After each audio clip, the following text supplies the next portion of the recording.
Beberapa saat pasca kemerdekaan, Presiden Soekarno berupaya agar Republik bisa memiliki armada pesawat udara. Saat itu, pada setiap kunjungannya ke daerah, Bung Karno meminta pada para pemimpin dan pengusaha setempat agar memberi sumbangan untuk membeli kapal udara. Karenanya pada 16 Juli 1948, Presiden Soekarno berpidato di Kuta Raja Banda Aceh dan meminta rakyat menyumbang untuk Republik. Dengan bantuan Muhammad Daud Bereh, sumbangan tersebut berhasil terkumpul dalam waktu yang tidak begitu lama. Bantuan itu berasal dari sumbangan sukarela masyarakat dan pengusaha Aceh pada waktu itu. Bahkan dikisahkan ada keluarga yang rela menjual satu petak tanah miliknya untuk bisa ikut menyumbang pesawat. Saat Soekarno meninggalkan Kutaraja 20 Juni 1948, secara simbolis rakyat Aceh menyerahkan 50 kg emas kepada Presiden. Bantuan itu langsung digunakan untuk membeli dua pesawat jenis DC-3 yang masing-masingnya diberi nomor registrasi RI-001 dan RI-002. Pesawat itulah yang menjadi cikal bakal perusahaan penerbangan nasional Garuda Indonesia.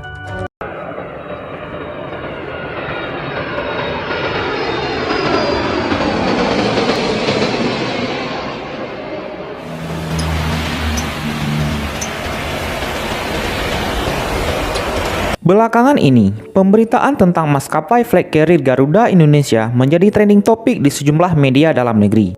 Tapi sayangnya bukan hal positif yang mencuat ke publik, melainkan kondisi finansial maskapai plat merah ini yang tengah berdarah-darah karena hutang yang menggunung dan terus merugi. Bila melihat sejarah berdirinya Garuda Indonesia, tentu tidak bisa dilepaskan dari sosok Soekarno dan kontribusi rakyat Aceh. Sejarah Garuda Indonesia bermula pada 16 Juni 1948. Presiden Soekarno yang sengaja datang ke Kutaraja memohon kepada rakyat Aceh agar mau menyumbangkan hartanya supaya republik ini mampu membeli pesawat terbang. Pada saat itu, kondisi keuangan Indonesia sangat terbatas, sehingga sangat wajar bila Soekarno meminta bantuan kepada rakyat Aceh. Sejarah mencatat bahwa Aceh dan Yogyakarta adalah daerah terkaya yang dimiliki Indonesia sejak masa kolonial Belanda. Dengan bantuan Gubernur Militer Aceh kala itu, Tengku Muhammad Daud Bereh, dalam waktu singkat terkumpullah sebanyak 20 kg emas yang merupakan sumbangan rakyat Aceh. Dengan sumbangan sebanyak itu, maka dibelilah pesawat jenis C-47 Dakota di Singapura. Sebagai tanda terima kasih kepada rakyat Aceh, Soekarno memberi nama pesawat pertama RI itu dengan nama Selawah RI-001. Selawah merupakan nama sebuah gunung yang ada di Aceh. Tidak hanya itu, sebuah monumen replika pesawat Selawah RI-001 juga dibangun di Belang Padang untuk mengenang sumbangan rakyat Aceh tersebut.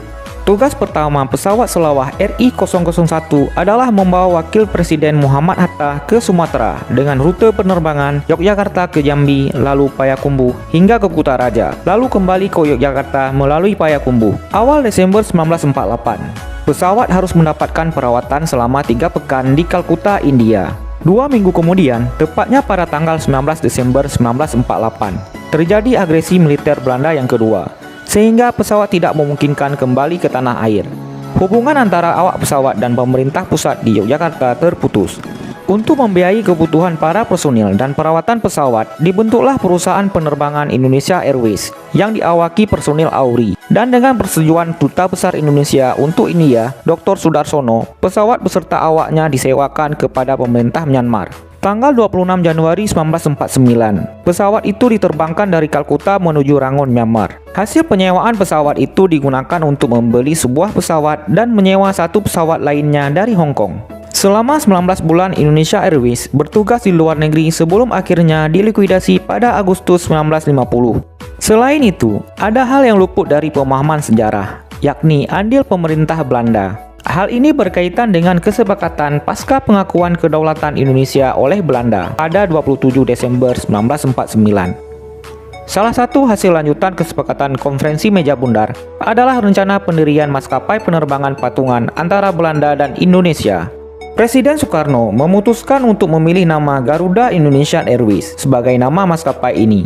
Maskapai Garuda Indonesian Airways meneruskan tugas yang telah dijalankan pesawat Dakota Selawah RI-001 dari sumbangan rakyat Aceh sebelumnya. Pada 28 Desember 1949, tepat sehari setelah peresmiannya, penerbangan perdana Garuda Indonesia Airways digunakan untuk membawa Soekarno dan keluarga dari Maguwo, Yogyakarta ke Bandar Udara Kemayoran, Jakarta. Di tahun 1950, Gia menjadi perusahaan negara. Pada periode tersebut, Garuda mengoperasikan armada sebanyak 38 pesawat yang terdiri dari 22 DC-3, 8 Catalina kapal terbang, dan 8 Convair 240 untuk menghilangkan pengaruh Belanda. Pada 24 Maret 1954, perusahaan ini dinasionalisasikan, sehingga tidak ada lagi kepemilikan Belanda di Garuda. Armada Garuda terus bertambah, dan akhirnya berhasil membawa pertama kali jamaah haji Indonesia ke Mekah pada tahun 1956. Pada tahun 1965, penerbangan pertama ke Eropa dilakukan dengan Amsterdam sebagai tujuan terakhir. Sejak saat itulah Gia terus berkembang hingga dikenal sekarang sebagai Garuda Indonesia. Itulah tadi sekilas sejarah tentang burung besi yang bernama Garuda Indonesia. Lalu bagaimana pendapat sahabat semua tentang Garuda Indonesia saat ini?